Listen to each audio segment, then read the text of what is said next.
Hi you guys, so we are getting a hard and fast lesson on impermanence right now, and impermanence and change freak us the fuck out as human beings. However, the flip side of impermanence, beautiful flip side of impermanence, is being in flow with connection to nature, in flow with life. It's those moments where you're just like moving from instinct and intuition, and you are creative and you are open and receptive, and it's like all systems are go. Yes, that's part of impermanence. Is it's like you're eating up and evolving with it at the same time, and it's just spontaneous growth is occurring, and it's magnificent. We see it in like snowboarders or mountain bikers or like Olympic medalists where they're just flow, and the trees are flipping past and they're just on their game, and they're precognizing, and they're just flowing, and they're at one with that border, at one with that mountain. That's flow. That's the flip side of impermanence. That's digging into, soaking in, absorbing, accepting, conversing and playing with impermanence. And in that moment, when you're in that flow, you're also egoless. Like, it's empty self, no self. It's just you're in tune. You're so in tune. But right now, the kind of impermanence that we're getting hit with is big unknown, big freaked outness, big I'm locked in my house, big unknowns, impermanence. It's a big thing that's hitting us right now. So my first message to you is be kind to yourself, because we are hardwired for this, but we also have been de-wired for this in the Western world as human beings. Because the place that we lean into when we lean into impermanence and when we lean into flow is our intuition. Our natural, juicy, delicious intuition, our deeper knowing, our deeper wisdom states. And we live in a society that does not encourage us to play and evolve and grow into those deeper wisdom or deeper knowledge states. We live in a society, I just started this beautiful book called The Deep Heart because I listened to a Michael Taft podcast just before all this went down, and this was a meditator, John Prendergast was a meditator as a guest on that, and he talks all about the heart center, the head, the heart, and the hara, and these centers in terms of how he deconstructs them and goes through them, and he really works with the deeper heart in meditation practices and loving kindness practices. And he put it so poignantly and so distinctively in here in terms of just how much we have messed with that natural intuition through conditioning and negativity, bias, and mind thinking. So we need to know, one, we're going through a lot of change right now. Two, normally we'd rely on our instinct, it would kick in and protect us.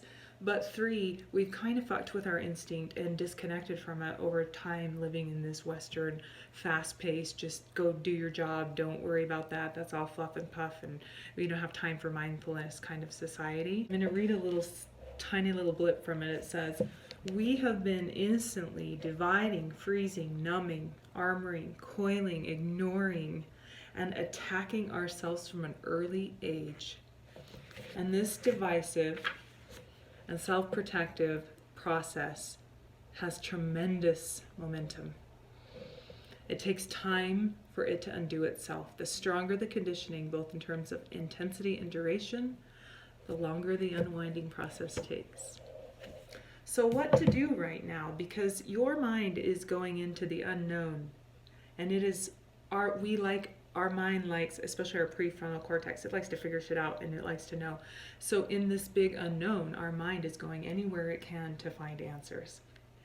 And if it goes to our intuition, that's really good. That's a bonus, right? But if it goes to our intuition that's been conditioned by all of that shit over the years and glossed over, it's like we've gunked up our intuition, yes? So where does it go then? It goes to the news, and we hear all these articles now coming out on gaslighting, and you're going to get gaslit, and that's what happens. We do get gaslit when we can't trust our intuition, when we can't trust our deeper knowing. Part of a deeper knowing state is knowing that we don't have all the fucking answers, and that's okay too. And part of that is flowing and living and evolving and juicing up and, just coming to terms with, and not only just coming to terms with, but loving states of impermanence. Yes. So what can you do over the next couple of days? Really take a look at Every time you get freaked out, every time you hear a story on the news, every time you have that nervous thought in your head, what if I don't go back to work? What if I'm not educating my kids in the right way? What if all those thoughts, those doubts, those things that I just read you, Prendergast said we condition ourselves. So every time you run into one of those thoughts of unknown or doubt or negativity or whatever over the next couple of days, I'm going to invite you to just close your eyes and go inward and start to just ask, can I just come into my breath? Can I connect to my breath right now? And can I connect to my instinct? Can I drop into my gut?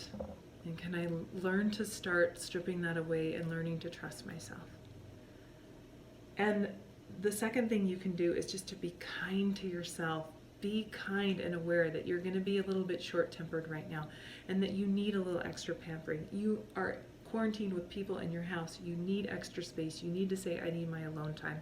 I need to take a nice long hot bath, or I need to sit down and sip some tea, and I need to be in a place by myself to just decompress.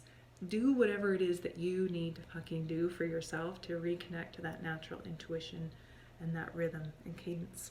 That's why all these mindfulness practices help with PTSD. I keep saying this over and over, is they help you connect, reconnect, recenter, come back to that natural knowing, intuition that we have deep down, but that we buried with all of this conditioning, and that we haven't really had to tap into or lean on because we haven't had times like this of complete unknowing. So I wish you the best right now, and I am just sending you tons of love, and I hope you have a fabulous fucking day. And thanks for coming with me on this journey and sharing your time and attention with me, because I know it's valuable and I do honor that, and thank you. I want to start a dialogue about this process. If you have any questions or you want to dialogue or talk, we can come out of this and evolve in a different way, different way, super cool way. So thanks for joining me. Namaste.